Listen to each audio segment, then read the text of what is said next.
Bangladesh young king karate centre রাজশাহীর ৪২তম belt পরীক্ষার অনুষ্ঠানে আমরা সবাই সমবেত হয়েছি। আজকের এই রেজাল্ট ঘোষণা হলো।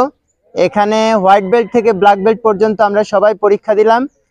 ফলাফলে যারা কৃতকার্য হয়েছে তাদেরকে শুভেচ্ছা এবং অভিনন্দন।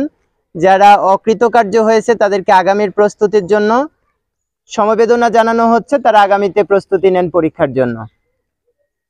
আমরা দীর্ঘ 14 বছর ধরে এই যাত্রা অতিক্রম করছি। 2010 সাল থেকে 2024 সাল পর্যন্ত আমাদের এই যাত্রা। আজকের এই অনুষ্ঠানে উপস্থিত পরীক্ষার্থীদের সংখ্যা ছিল 27 জন। 27 জন পরীক্ষার্থীর মধ্যে 17 জন পাশ করেছে, 10 জন অকৃতকার্য হয়েছে। কিন্তু এই অকৃতকার্যতাই আমাদের শেষ না। আমাদের জীবনের মূল্যায়ন এখানে হয় নাই। আমাদের মূল্যায়ন হয়েছে শুধুমাত্র আজকের যে বেসিকটা আমরা দিয়েছি, সে বেসিকটার মূল্যায়ন হয়েছে। আজকের পরীক্ষায় আমরা পাশ করতে পারি নাই, তার অর্থ এই না যে আমরা ফেল। আমরা জীবনের পরীক্ষায় ফেল হই নাই। আজকের শুধু পরীক্ষায় বেসিক অথবা কোনো কারণবশত কিছু খারাপ ছিল, সেটুকু মার্ক কম পেয়েছি। মার্ক কম পাওয়াটাকে যেন আমরা ফেল না ধরি, এটা জীবনের ফেল না। আমরা চেষ্টা করলে ইনশাল্লাহ আবারও পারবো। এই 14 বছরে এরকম অনেক পরিক্রমা এসছে, অনেক পরীক্ষার মধ্যে অনেক পাস এবং ফেলের পর্যায়ে এসছে। 42তম পরীক্ষা, তার মানে 42 বার আমরা এটা অতিক্রম করেছি। আমাদের এই অনুষ্ঠানের উদ্দেশ্যটাই হচ্ছে আমাদের ভালো মন্দ নিরূপণ করা।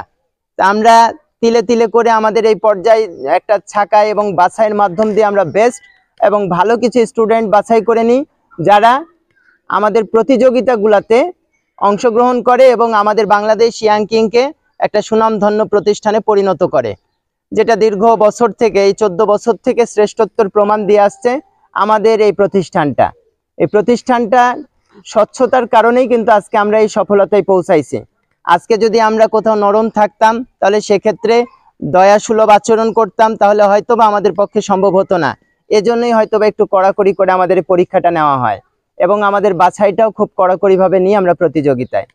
তো আমরা ধন্যবাদ জানাতে চাই যারা আমাদের এই সহযোগিতায় অংশগ্রহণ করেছেন, যারা আমাদেরকে সহযোগিতা করেছেন। 2010 থেকে 2024 সাল পর্যন্ত এই অগ্রযাত্রায় যারা আমাদেরকে সহযোগিতা করেছেন, তাদের মধ্যে মনীষা ভ্যারাইটিজ স্টোর এবং হচ্ছে আমাদের মাহি টয়লেট্রিজ আমাদেরকে সহযোগিতা করে আসছেন বিভিন্নভাবে।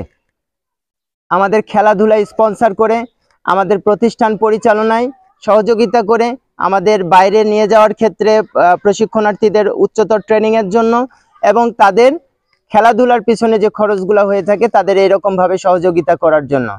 তো তাদেরকে আমাদের অন্তরস্থল থেকে কৃতজ্ঞতা জ্ঞাপন করছি এবং তাদের জন্য, তাদের সফলতার জন্য দোয়া থাকছে। আজকের এই অনুষ্ঠানে আমরা আমাদের এই বেল্ট বিতরণী অনুষ্ঠানটা ইনশাল্লাহ করতে চাচ্ছি আগামী জানুয়ারি মাসের যে কোনো একটা নির্দিষ্ট সময়ে আপনাদেরকে সকলকে জানিয়ে দেওয়া হবে। সেই সময় আমরা চেষ্টা করব যারা আমাদের উপকার করেছে, যারা আমাদের বিপদের সময় পাশে থেকেছে, যারা আমাদের সহযোগিতা করেছে, তাদেরকে উপস্থিত রেখে আমরা আমাদের বেল্ট বিতরণী অনুষ্ঠানটা শেষ করার। আর আজকের মতো আমরা এখানেই শেষ করতে চাচ্ছি। সবাইকে ধন্যবাদ।